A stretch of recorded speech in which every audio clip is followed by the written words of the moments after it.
We're live. Hey, Tom Britz. Nice to see you, Eric. Yeah, welcome to the Black Diamond Podcast. Pretty fired up as the last 15 minutes we've been talking about beer and two of my favorite topics, beer and business. Mm-hmm. It's going to be an exciting ride. And It has been. yeah, I bet. I'm thrilled to hear about it. I'm trying to think now when actually I met you. And I think it was pre-COVID. Oh my gosh, that long It ago? was pre-COVID. Okay. I was just kind of searching around on LinkedIn for people locally with businesses and interesting stories so I could get them on the podcast. And you were nice enough to answer my LinkedIn message. You invited me in. You showed me around your office and your business and what you guys are doing there. And I didn't expect so much innovation in what you were doing there. Right here in Whitefish, Montana. Who knew? Yeah, right here in the Flathead Valley. So it's gonna be really interesting. I'm excited to, I guess, uncover all the things you do here in this little spot. You don't have enough time. Yeah, right. So let's start with this, Tom. Start with your backstory. How did you get to where you are at Glacier Hops Ranch? And tell us all that. I'll give you the abridged version. So we started it in 2012. The idea came up from our county extension agent. I had some acreage that I wanted to put into a different crop. She suggested that I look at hops. I thought she was smoking crack because I had never looked at hops as an option. I'd never even stopped and seen a hop plant back at the time. She said, you're a marketing guy, do some research. You can figure out maybe you can supply Montana breweries and create a side gig. In hops, there is no such thing as a side gig. I learned that real quickly. But I did my research, and we did in 2013, we broke ground and put in a research hop yard at my ranch down between Kalispell and Whitefish. And that became the origin of Glacier Hops Ranch. We got up to 44 or 46 different varieties, and we were testing to try to figure out which varieties of hops could grow in Montana. Montana is not known as a hop growing region. Eastern Montana, as you're probably aware, is a very big barley, malting barley, specific strains that are good for malting barley.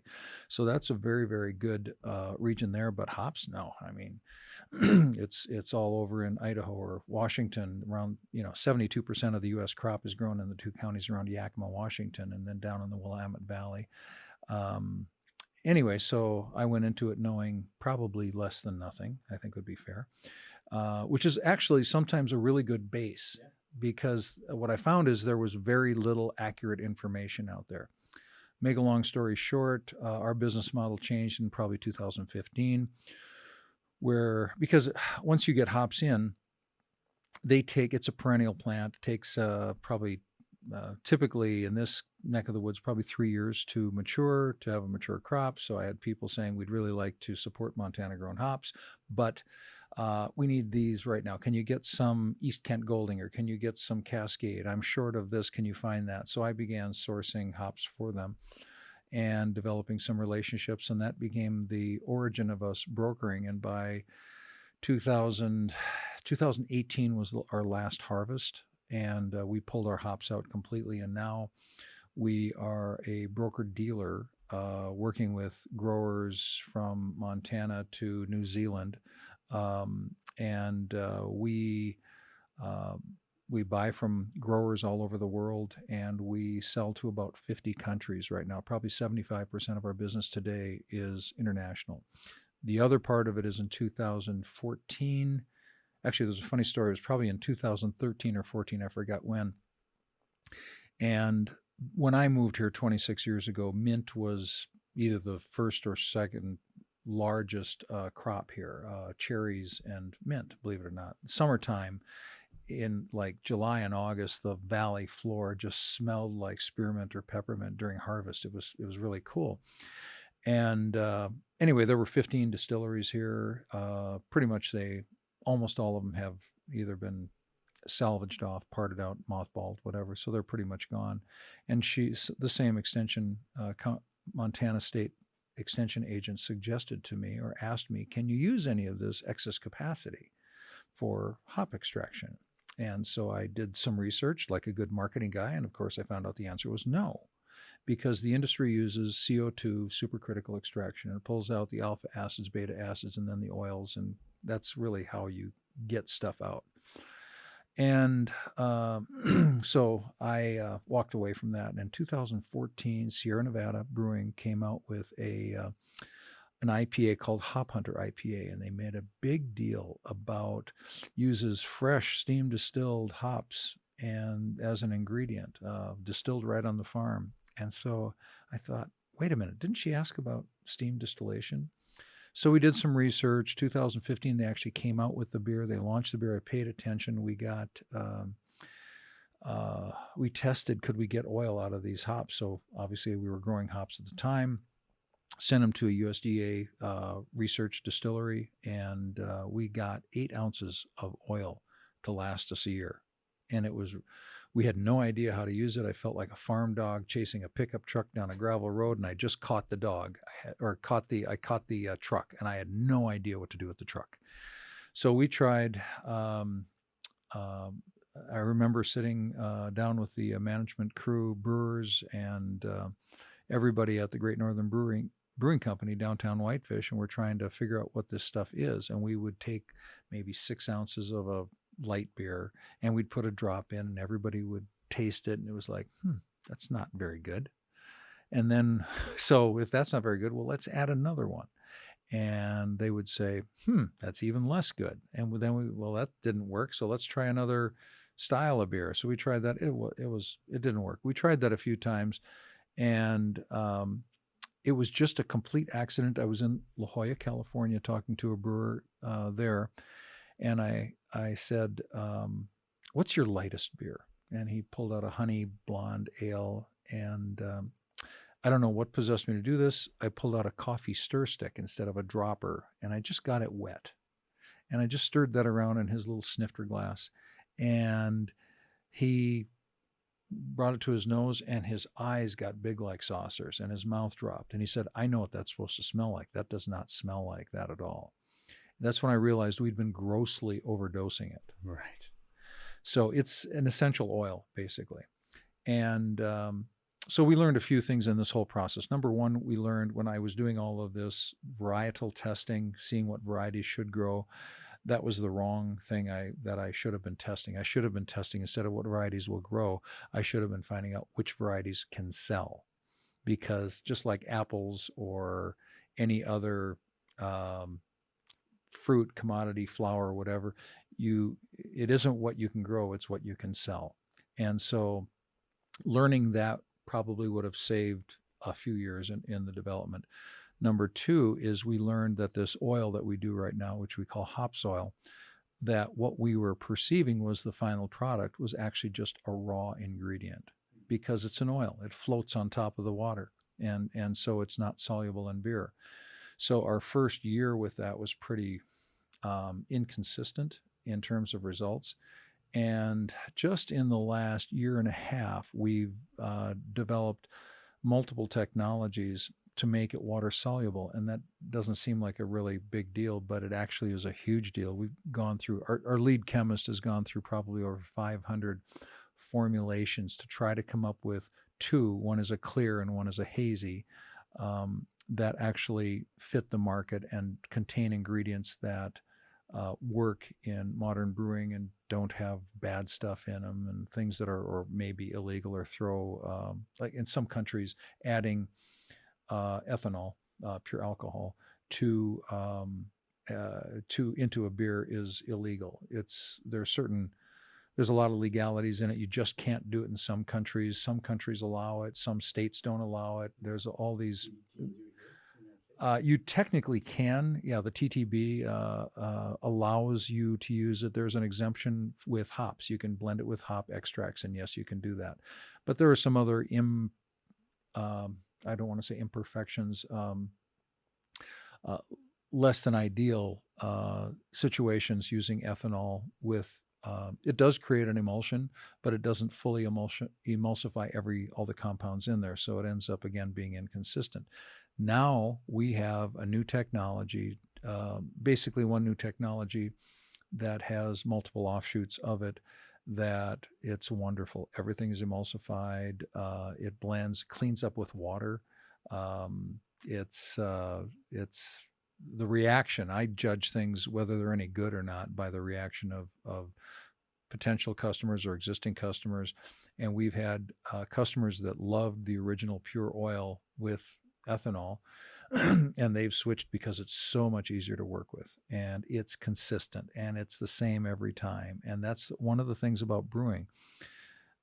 It's such an art. It's certainly science, but it's such an art because you have to deal with different crop years using agriculture products. You're using malted barley, you're using yeast, you're using hops from different crop years and maybe in different fields. Maybe it has this kind of alpha acid or that level of alpha acids. Well, you've got to adjust it. It's truly art and science. And I think if the average person knew how much went into making their beer consistent, or a large brewer, let's say like Anheuser-Busch, or I'm just going to say Budweiser, at multiple breweries across the country with different water, different pH water, and so on and so forth, and making it taste the same every time is as much creativity and science to be consistent as it is for a small craft brewer to do crazy wild stuff that just inflames the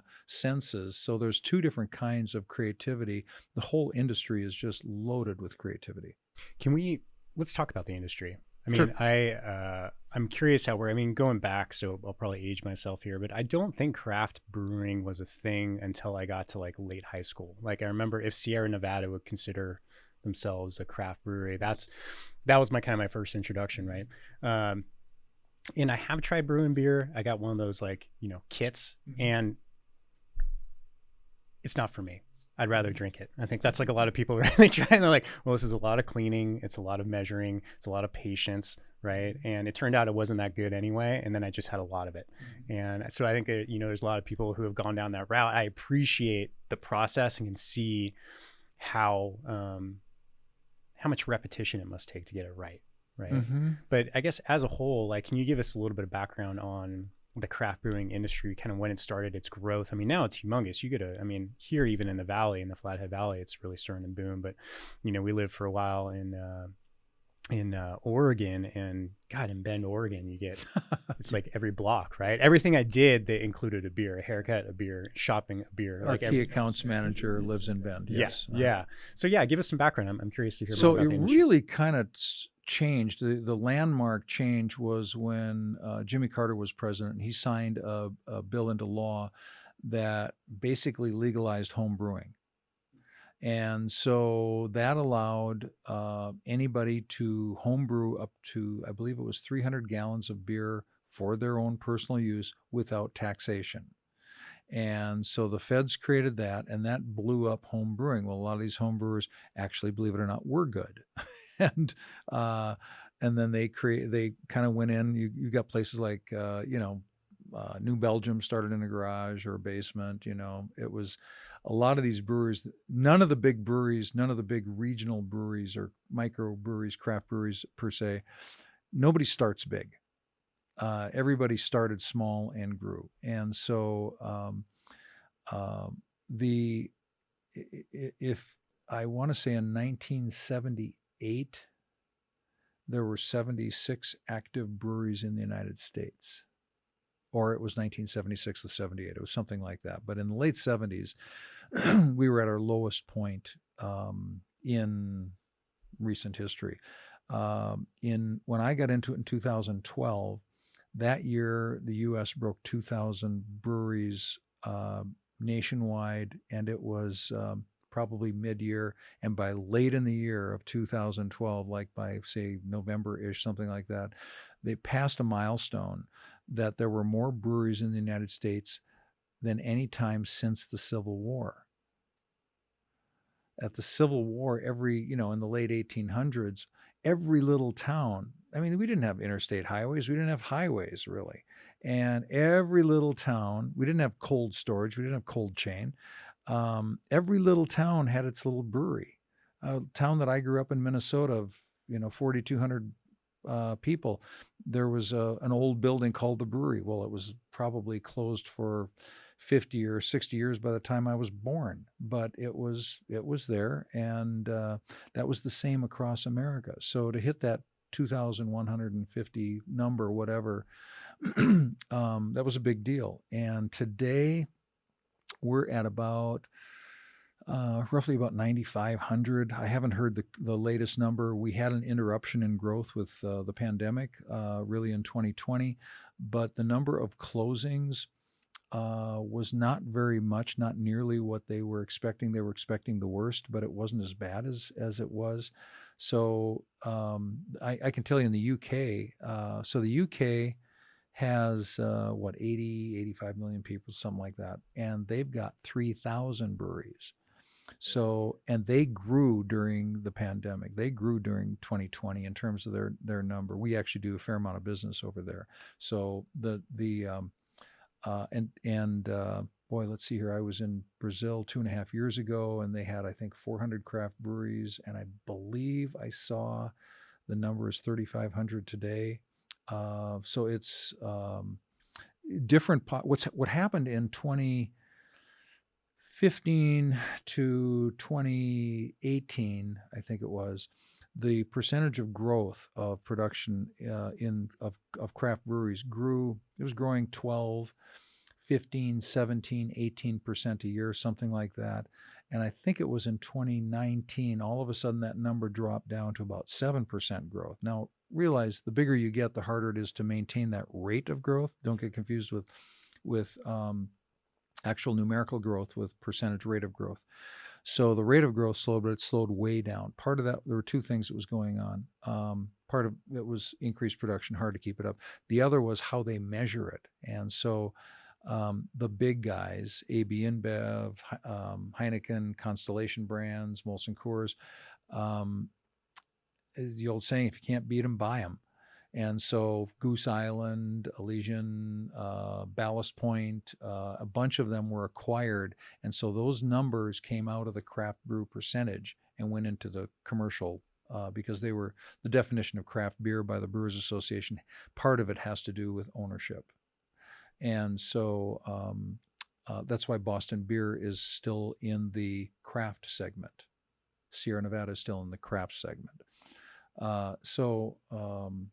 But anyway, so the rate of growth of the craft segment, is now down to about 4%, which is pretty good. I mean, we're still growing 4% a year. In any other industry, that's not bad. Whereas beer overall consumption, I think, was down 1.5% last year. Another interesting side tangent is that seltzers that are produced by hard seltzers, where it's a malted beverage. So the alcohol is produced through the fermentation of malt. And I'm going all the way back to Zima, which is the first non-beer. If you remember that. I remember Zima. Yeah, that was Barrels and James as well was one of my first. No, that was a wine cooler. That was a wine cooler. Yeah, right? Yeah. Zima was a malt beverage that Coors came out with back in 1989, 90, something like that. So a little different, but like Mike's Hard Lemonade is a malt beverage, and that is now going to be, I believe this year, 10% of the beer market, of the overall beer market, not craft. So there's lots of people that are redefining themselves as a craft brewery. This is kind of a recent, in the last, I'd say, pandemic-driven pivot your business model, survival kind of a thing. We're seeing breweries that are also they're doing distillation. They're making cider. They're doing a seltzer. They're a beverage company. And so what was these independent, we're very, very traditional. I heard that so many times. In their approach, people have had to pivot their business model. Really, it was really accelerated during the pandemic, the early part of the pandemic, pivot or die. Having to get state laws changed so they could do home delivery or sell growlers, and then the canning lines, portable canners, because if your tap room was closed, in mid-year 2020 you were out of business and because of the lockdown. And so, but if you could get a temporary canning line in and you could get stuff canned and labeled and get it into a grocery store, convenience store, at least you could be open for business, or at least sell it by the growler, like breweries here in that were, their tap room was closed here in the Flathead Valley, but they were only open for growler sales. I went into one of them recently, last year, gosh, when was it? Last late summer, fall. And I thought they'd be, okay, they got time to talk and we can do some experimentation with our oils. It was a steady stream of guys coming in with 1 to 3 growlers, fill them up, and taking them home. So yeah, that was another thing. We knew that we had customers that were craft breweries that were in grocery stores or convenience stores, and they were canning or bottling, and their numbers were up 20 to 30%. So the survival last year and or growth was really driven by business model. Are you a tap room? I mean, it's more profitable to sell your own product in your own distribution channel, your tap room. But if in that situation during the pandemic, thousands across the country were closed, and if you take a look at it more of a macro perspective and look at globally, Mexico shut down all of their brewing capacity. They could import beer and sell imported beer in Mexico. South Africa, their solution was people gather and get exposed to the virus. So let's just stop all alcohol sales, which created a fantastic black market. Yeah, of course. So we've seen that before. Yeah. Right? So people they're going to find their beer one way or the other. And so there was a lot of creativity and pivoting last year to survive. And so as a result, we are seeing in a real interesting movement to look at new ways to be more efficient. So one of the, before we started this, you and I were talking about IPAs, whether you like them or you don't like them, and the kind that have become the new fad, if you will, that is growing IPAs used to be just one category. It was an IPA, India Pale Ale. Yeah.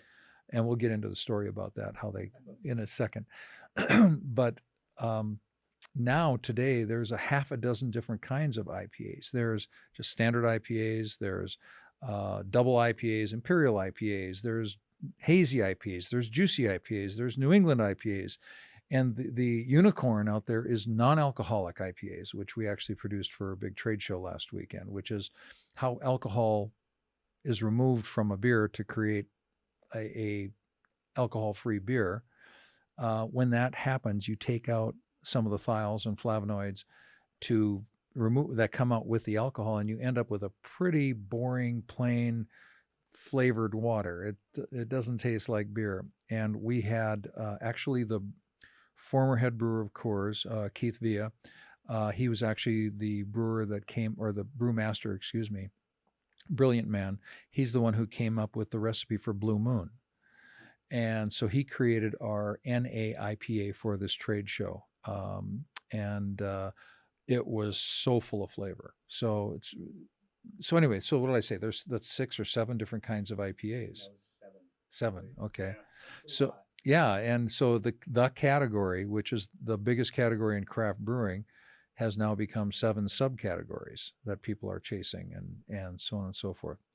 So I promised you the story about IPAs. Are you familiar with the whole story, what really happened, or the short version of it? Not really. I mean, all I know about the evolution of IPAs is that I remember it coming out years and years ago. And now when I go into a brewery, I get annoyed because half of the board is IPAs, right? And I don't really know enough about them. So I steer clear.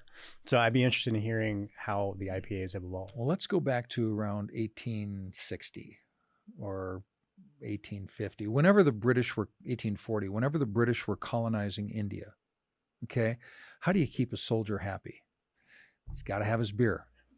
Okay. So what they were having trouble with was the schooner ride from with kegs of beer in wooden barrels from the breweries that were at ports in the Western UK, what is now the Western UK, and to make it all the way around Cape Town to the ports in India, and that's a long way, not being refrigerated, for them to be preserved. So what they have known for years is that hops contain a preservative.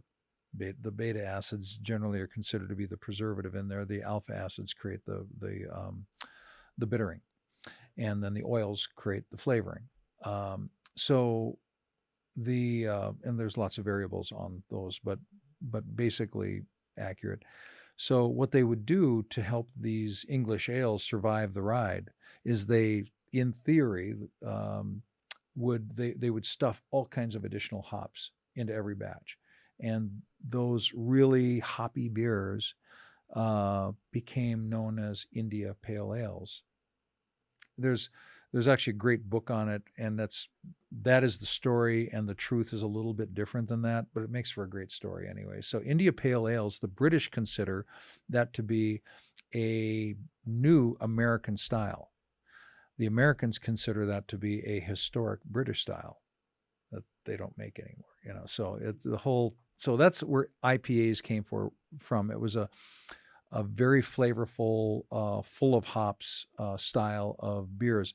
And craft brewers are, they're known for their IPAs. They're judged on their IPAs. Some craft brewers that I talked to at the Craft Brewers Conference, they make IPAs. They hate IPAs, and they prefer to make really traditional German styles or Czech styles or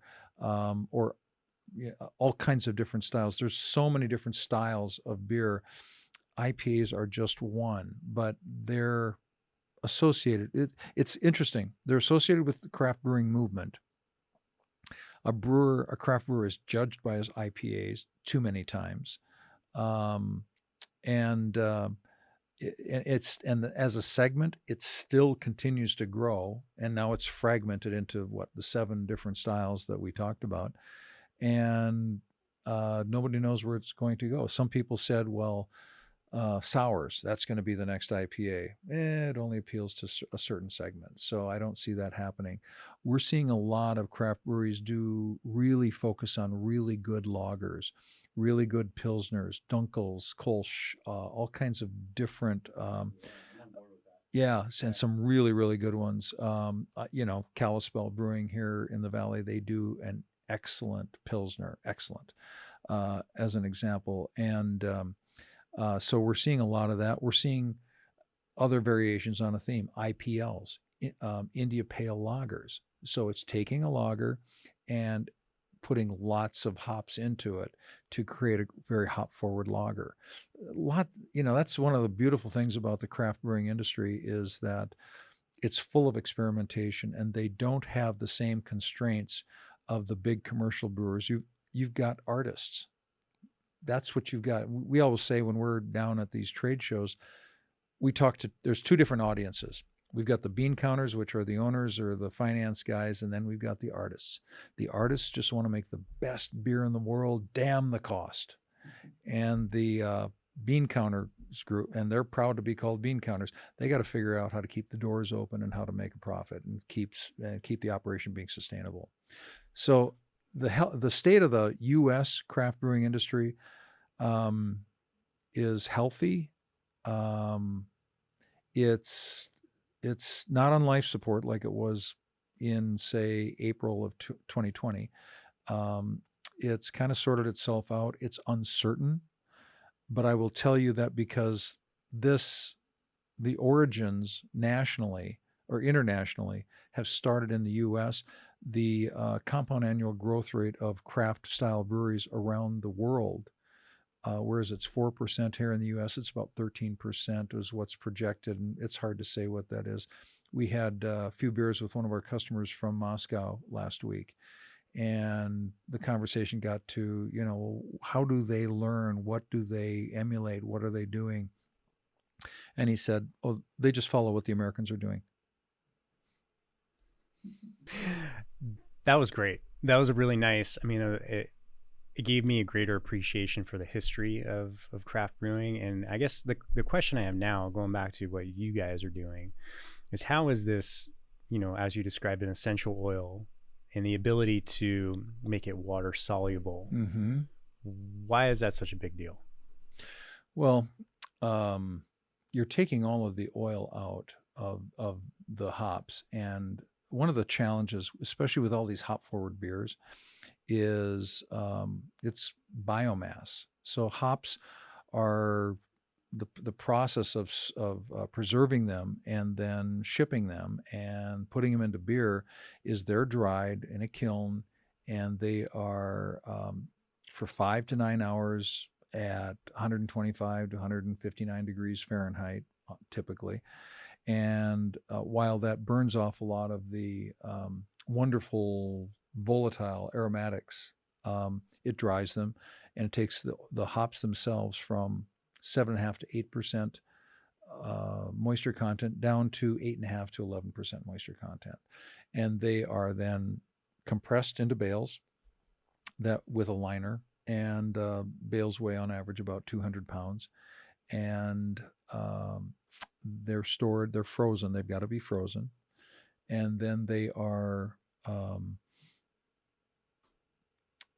later after harvest typically, they're sent off and they're pelletized and put into a mylar foil pack, because light is the enemy, and they're usually dosed with nitrogen, beverage grade nitrogen gas, to get rid of the oxygen. Oxygen is an enemy, and heat is an enemy, because they lose their brewing values if kept warm at room temperature.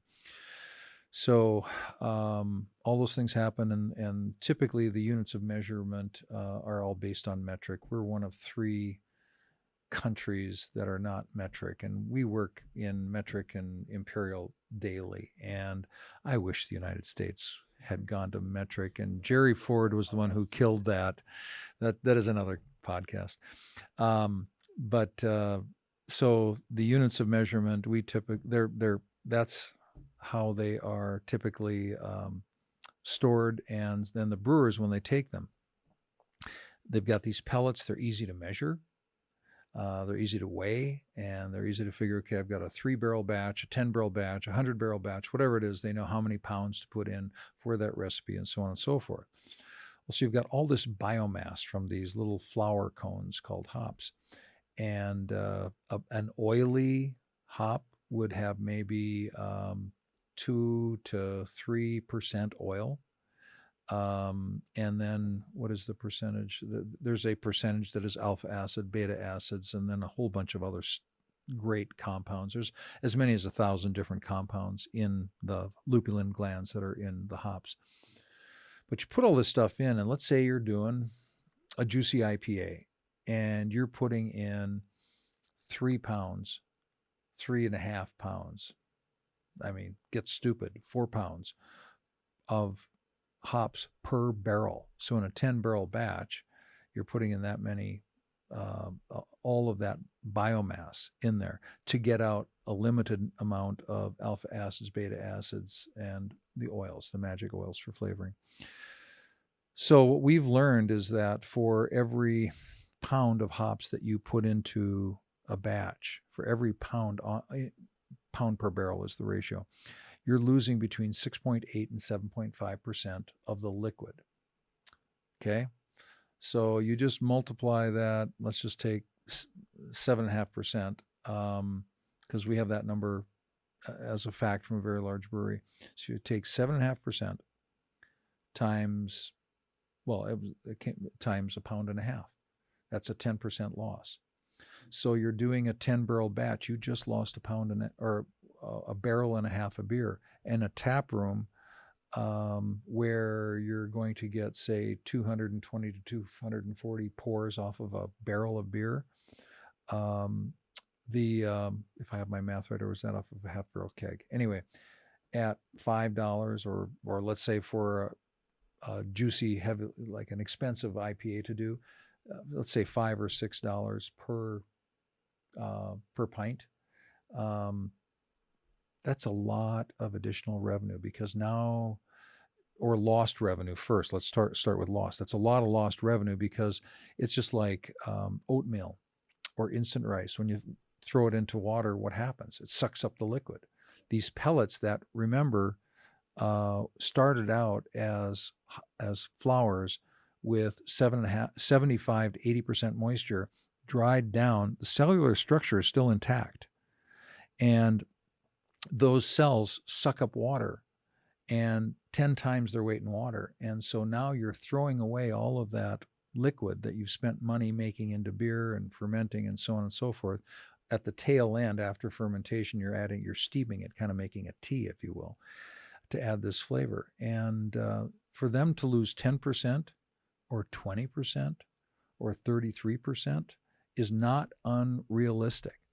So you compare that whole thing where we, in our process of making this essential oil, and now we've made it water soluble, and you add that after fermentation into the bright tank, after they put it from the fermentation to the bright tank, they'll put it in line or they'll dump it into the bright tank before carbonation, and then they carbonate it, recirculate it, and they can package it the next day. Typically, you dry hop, what's called dry hopping. You do that 3 to 5 days is the process to let it sit in there and for those flavors to steep. And they can do this so easy with this water soluble, literally just dump it into the tank and then clean up with water. It's so easy. And they lose nothing. There's no biomass. We have removed the biomass. So if all they want is the flavor and the aroma, the sensory impact, we're able to do that. And so they make so much, a brewer can be so much more efficient. He can turn his batches faster. His return on his asset is better. Lots of interesting things. So we can talk to the bean counters with a very, very good message, and we can talk to the artists with a very, very good message, because it's like putting fresh hops right out of the field, because we capture everything in steam distillation. It's very different than that CO2 process. We start with a different raw ingredient. We start with fresh hops, not dried hops. Different extraction process, totally different result. So it's and if you say, "Oh, Tom, was that the plan all along?" No. Right. No. So it's in essence, it's time and money. You're saving brewers time and money, and I would imagine, due to the process and like any kind of new technology that comes in, did you ever get pushback from the purists of yeah, what do they say? We're traditional. Okay. So you may have heard of the German purity, the beer purity law in Germany, Reinheitsgebot, which is now 505 years old, I believe. And so hop extracts of any kind are still not allowed in Germany. So everybody thinks of Germany as the kind of the epicenter of beer, and German beer is good, but I find that every bar or brewery you go into has the same 5 styles, and I'm exaggerating a little bit, of course, but it doesn't have as much variety because of that 505-year-old purity law. And so we don't see any activity over there where they're not innovating and where they're very, very traditional. Across the border over in Poland, holy cow, it's they just love all kinds of crazy craft beers. Czech Republic, huge craft beer scene. Italy, huge craft beer scene. UK, Ireland, Scandinavia, huge. Germany, this is the way we do it. Sounds German, right? It just sounds so German. It is true. Yeah. It's not a joke. They're quite serious about it. Yeah, I'm sure. It's fascinating. So how did you stumble upon this innovation? And I use that word stumble because I've kind of talked to you before, and it seems like that's kind of the path. It wasn't intended, as you said. How did this come about? The first thing is to realize that you know nothing. That's easy for me. Okay. And the second thing is you can learn a lot. I think there's a Yogi Berra saying about listening. You can learn a lot just by listening. I can't remember what the yogiism is, but this, because of the willingness by the craft brewing industry as a whole, because of the individuals within that group to be willing to experiment, people did try. we had a brewer who said, "Oh, I can emulsify that oil with ethanol. I can just use some Everclear, and I'll get some 95% Everclear, mix it, because ethanol and oil, you mix it and it makes an emulsion, becomes water soluble." Well, it was less than perfect, but it was a start. And so we knew we needed to improve on that. And I kept talking to technology providers over the years. At one point, a year and a half ago, we were talking with 3 different technology providers. And I told my team, I'm not going to bet on one horse. I'm going to bet on all 3 horses, and we'll see how this thing shakes out. And we ended up with one that ended up being a winner, but he was, in my mind, not the one that I predicted that would have won out. And so we're very, very happy with one technology that has won the day, so to speak. But it was listening, and probably, so I would say 2 things that really took us to where we're at. One is listening, and the other was not quitting, because the reaction to the early stuff, the first stuff, was not good. Inconsistent is charitable. We just kept on, keep on keeping on, is the saying. That's what we did. We didn't quit, and we kept looking for a solution. And I think today's solution, I know for a fact we're going to continue improving on it. We continue to evolve. We continue to learn more things every week, every month. We learned by going to this trade show last week. It wasn't just for us selling our wares. We learn an awful lot by talking to our customers. And you did that and it worked. You did that and it didn't work. So, just continuing to be open to learning every single day is and to get better. And we also don't look at our customers as customers. It's not an adversarial relationship. They're collaborators. And they're happy to be part of our broad, sometimes global, experimental base. I mean, some of these guys are mad scientists. It's cool as heck. It's just, it's really great to listen to them. And so we get a lot of our ideas just by listening. That's great. I mean, it's that, I think it's tagged as the beginner's mindset that you bring to things, where you're just curious and you're always asking questions. And that seems to be, even as I get older and I kind of circle the sun more and more, I try to bring that to everything I do, and bring no ego. I had a guy who was on my podcast, in the Future Fitness podcast, and he said once, and it stuck with me because it made me laugh so hard.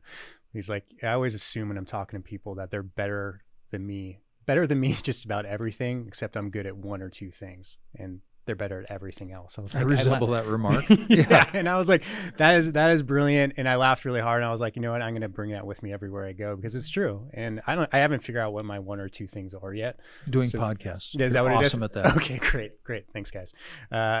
I'm curious, and I ask this question in most of my interviews, that with the spirit of collaboration, and what are some of the needs you have as a business owner right now? Where are you guys at right now? What are the challenges you're faces, or things that the community can help you with? Buy more beer. No, we're always looking for additional ways to collaborate. I mentioned this before we started recording. One of the things that we're building right now is an R&D brewery. And the purpose of that R&D brewery is it's really a research laboratory for us to create different levels of beverages, and it's not just limited to beer, obviously, that we can test. So one of the features of this is that we're able to do a control with 5 variables of each, whatever it is that we do. So we can test different varieties. We can test different dosage rates from, there's one, for instance, at what we thought our standard dosage rate was. This oil, you can put 5 milliliters into a barrel of beer, 31 gallons, and completely change the characteristics, the flavor, the sensory impact. It's so concentrated. But we found out that if we were actually Todd, our COO, he was gone one Friday when we were doing the sensory analysis, and a couple of the gals in the office, they went rogue and they said, we're going to really increase the dosage rates, and they tripled it. And the first taste of that from this very kind of I'll call it a potpourri of kind of a fruit basket of a variety. The first taste, it was like I was hit in the face with a ripe nectarine and strawberries. It wasn't overpowering, but it was so identifiable. And so that's something that we've learned, that what we thought was our way of doing it, we've learned ourselves mostly through accidents or in unintentional situations. We've learned that, wait, there's another way to look at this. And it isn't just the same dosage rate. It's like you can do things. And it's interesting, this water soluble stuff that we've got now, it has different characteristics than the original pure stuff does. And the original pure stuff, we don't even like selling it to brewers anymore. It's just, in our mind, it's just a raw ingredient. And it's too hard to work with. And so the technology aspect is in that water soluble, that wave the wand and create this water soluble stuff. And the old saying, if it was easy, everybody would be doing it. It was not easy. It took years to get there and to create this innovation that became water soluble that actually works. Amazing. Well, I know between Morgan and I, you have 2 lab rats ready to go for the Well, R&D. we need to build. Okay, that is what the community can do. Is I need a large team. I'll give you an example of one that was done down in Brazil at our our distributor down there. Where in Brazil? Curitiba.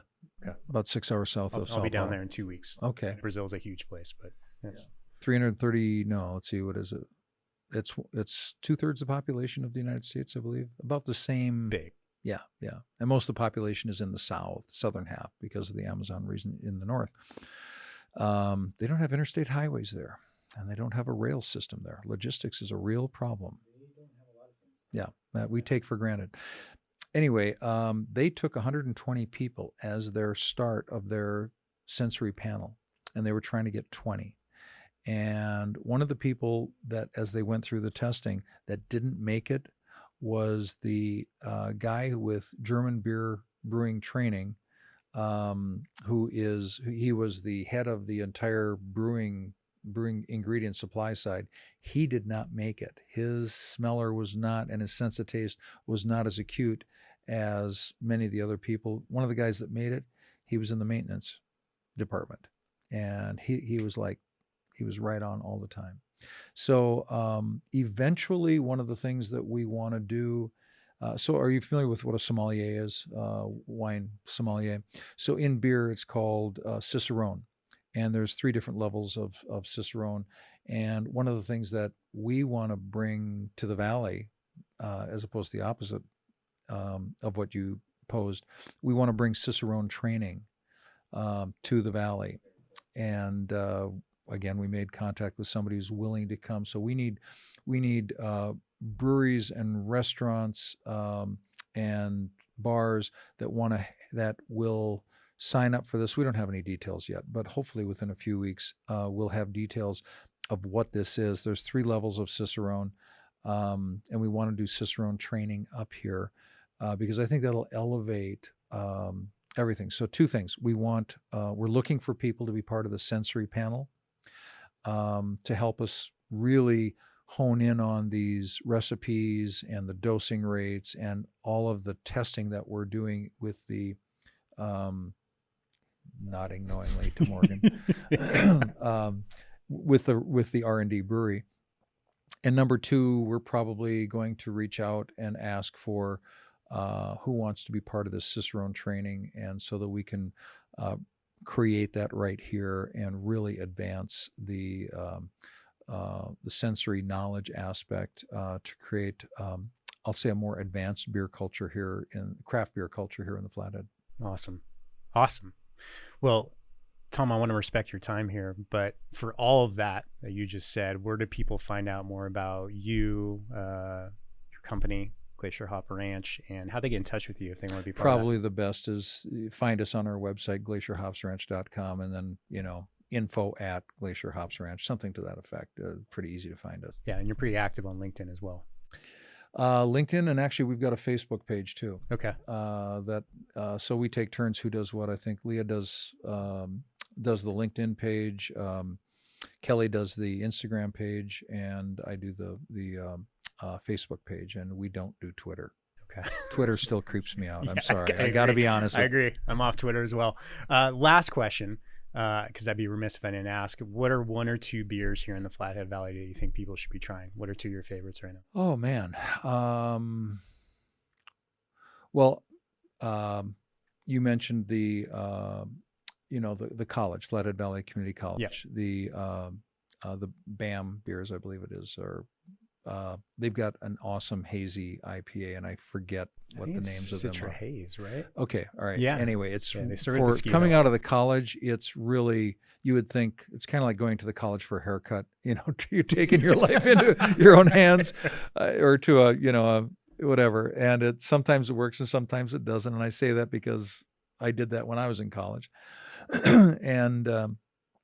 But their beers are good. Joe Byers does a really, really great job down there. If you like Pilsners, I am a real fan of what Cole is doing at Kalispell Brewing with his Pilsner. 2 of my favorites are actually at kind of go-to favorites is the IPA at Tamarack Brewing, Yard Sale. Yard Sale? Is it Yard Sale? Yeah, it's Yard Sale.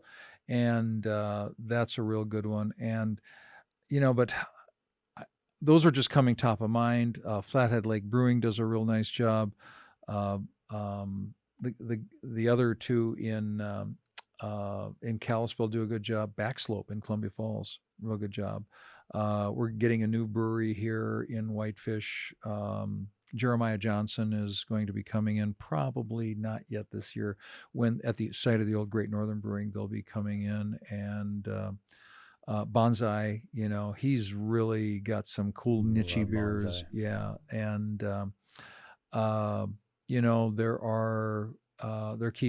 there continue to be rumblings of new breweries that are zoned, or zoning approval has happened, or out in the county where the zoning is different than in the municipalities.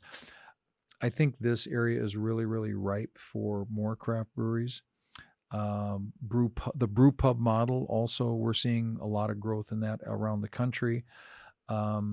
It's really, really hard now to take a small brewery and get it into a regional status, because shelf space in the convenience stores and grocery stores is so hard to get. You might have room for 1 6-pack, and that's it. To get 3 6-packs in a grocery store chain is really, really hard to do. So you're fighting against all of these others. So the self-distribution model, the tap room model, I think that in a brew pub model, if you will, with food, I think you're going to see a lot more of those go around. I'm not a fan of the Montana beer brewing laws. They're archaic, and I'll be just charitable and just leave it at that. And it really has prevented a lot of growth of the craft brewing industry because of that. If you compare it to other states, it's unbelievably prohibitive. But I don't think this is a political podcast, so I'm not going to get into it. It's my podcast. We can do whatever we want. So, okay. Well, anyway, so that's problematic. But I do see that more breweries are going to be coming into the Flathead, and that's a good thing. That's a real good thing. People like choices, and it's still, and gosh, with the population growth that we've seen just in the last year, 14 months, whatever it's been, year and a half, there's a lot more people here, and more hotels, more rooms, more building, and more people to drink beer here, and they want local beer. Awesome. Well, Tom, thank you. This has been a lot of fun. I learned a lot today. I laughed a little for sure, and I'm excited to be part of your R&D project. Okay. And Morgan, thumbs up. He's going to be part of it too. Okay. Yeah. Thanks so much. Ladies and gentlemen, Tom Britz.